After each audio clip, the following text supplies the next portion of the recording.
and then a velvety bag. Oh, baby, the weight is good. It feels like a Pro Max in there. Ladies and gentlemen, wow.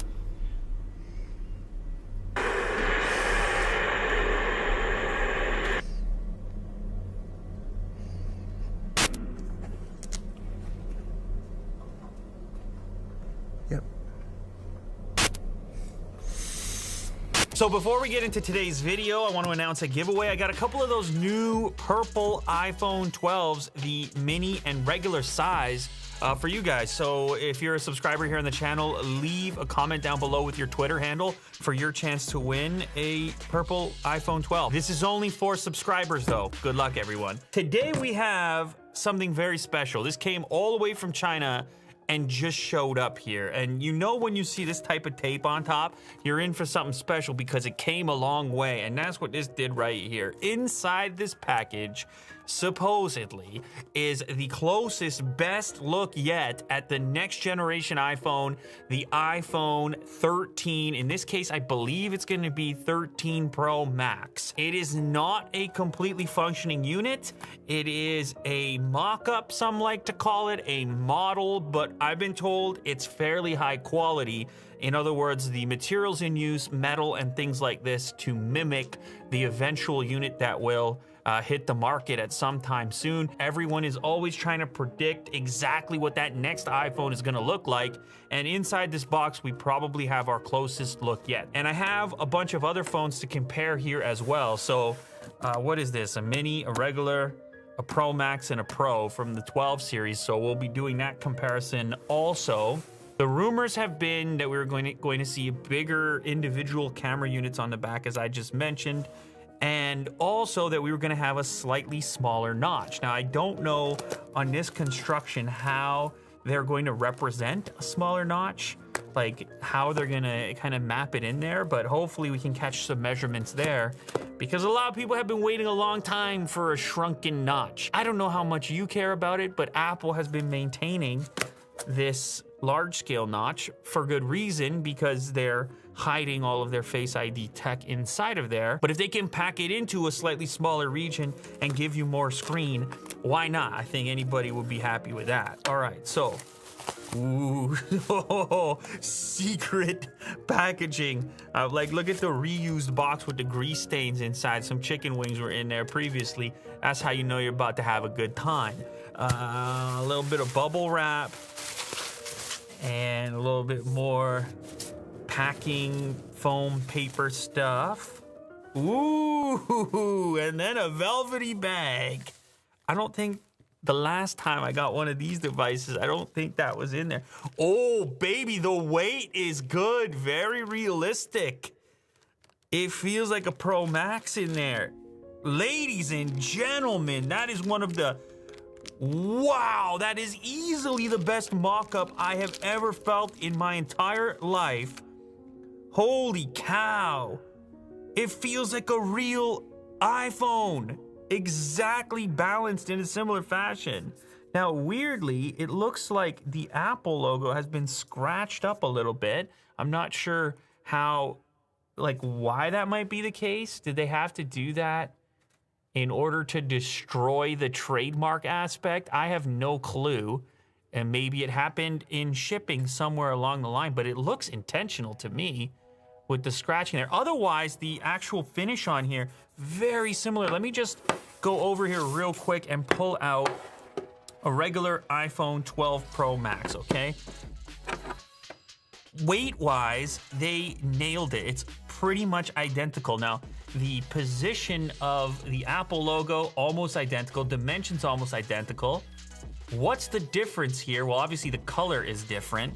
This is that graphite. Over here we have the blue. The camera modules substantially increase in size and possibly height on the new Pro Max model or the iPhone 13 Pro Max. Is it ever so slightly taller? It might be. We're gonna get the calipers out. It's definitely fatter. I'll tell you that right now. It is definitely fatter. Now, if they do go with some new display technology and they want to maintain battery capacity, there is a potential that we are going to end up with an ever so slightly fatter device for the next generation iPhone 13. Okay, now on the front, this is the other key. It looks to be protected here. It has the shrunken notch, big time shrunken notch. Now, I don't know how easy this is going to be for you guys to see, but it is smaller. Actually, yeah, so for the purpose of the measurement, I'll use an iPhone that's turned on. Oh, this is the graphite. Oh, so you can see the color's a little different too. On this 13 Pro Max model, it's a little bit darker. Is that gonna be a reality? I don't know how much they're capable of nailing the colors preemptively. And let's see the frame. The frame's a little bit lighter too and more reflective. Also, the antenna bands are light as opposed to dark, which I'm not sure that's gonna be the case. So on this side of the unit, they're identical. You have your volume buttons, your vibrate switch, and you can see mapped out over here where the SIM tray would be. Other side of the device, we have our power switch, power button, which surprisingly actually works on this model as well. And then on the bottom of the device, I think they're identical. So it's not that thing that was rumored with like the portless iPhone. Apparently not this version, at least if you go based on this particular model. You still have a lightning port on the bottom. It looks like a little bit different, but essentially that's a lightning. It's not a Type-C, so no luck there. No Type-C. You're gonna see portless, I guess, before you see Type-C. Now, another note about the notch and the shrinkage of the notch. A key factor there is the relocation of the earpiece. So as you can see on the old model, the earpiece is in the central part of the notch. And then on the iPhone 13 model, you have it move up to the very fringe of the screen and up out of the way. So the entire notch lives below the earpiece. That's interesting. I thought for sure this one was fatter, but when I put them both face down like this, they're practically identical. Maybe it's just the color difference that's messing my brain up a little. Let's get the calipers and see if we can figure any difference there. So iPhone 13, 7.52. iPhone 12. They're the same.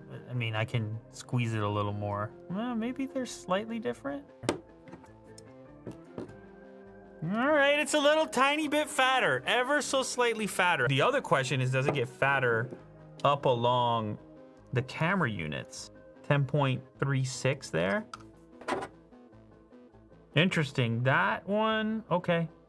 Same thing, a little bit fatter there. But I'm telling you, this is so marginal and relatively insignificant.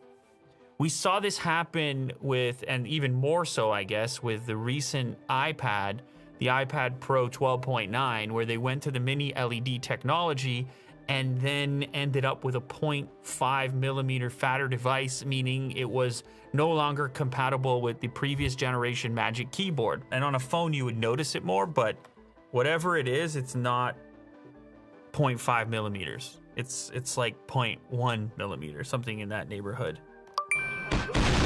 iPhone 13 Pro Max. I have 78.08 millimeters. This is the 12 Pro Max, 78.14. 78.07. 78.14, a little bit more narrow. 160.85. These ones are almost identical. 160.82. Now the big one is right there, and the most obvious. Those are like some of the biggest individual camera modules I've ever seen on a phone. So we might as well measure those this way to see how big. Oh, there we go. 16.99 millimeters tall versus 14.10. This is the biggest difference on the entire design, is the camera size per individual module. Now, This could be different for the other models. Obviously, you're gonna have the 13 mini, 13 Pro, and then Pro Max. So that could be different on a per model basis, but to give you an idea of how much those things scaled up, they scaled up more than any other singular dimension. Although I should check the notch as well. So this is just a regular Pro model, right around there, 34.62 millimeters on the old notch. Now the new one is tough for you to see right over it. This is another more significant change. So 26.31 millimeters on the iPhone 13 Pro Max model. That's gonna be your big changes from a physical perspective. There are other rumors around Touch ID potentially showing up in display or possibly in the power button. This power button doesn't seem to be a sign that that's where it would live. So there's rumors about Touch ID in display in order to deal with the fact that nowadays people are wearing masks and are in certain circumstances where Face ID is not as functional. And then obviously you'd expect to see camera improvements with the enormous camera modules. Also, and this is a big one for myself on the display side, never mind the shrunken notch, but what about the display itself? The rumor here is 120 hertz ProMotion like they have on the iPads, like a lot of other manufacturers in the Android space have. So finally, a faster refresh coming to iPhone, at least for the Pro Max model. That would be cool to see. So anyway, there you have it. This is our best look. It's gonna take me a while to get used to that.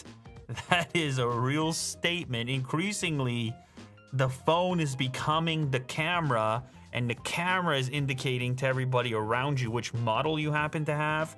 And that's definitely the case here. You're gonna notice that thing right there. But yeah, that's a look, an early look, the best look yet. I'm actually kind of, it's kind of cool to be handling this right now, so far ahead of the actual launch of it, but that's the way it goes with Apple products. People want to know as far in advance as possible when it comes to figuring out what to expect with the next version, and hopefully this helps out a little bit. So there's your measurements, and there's your look.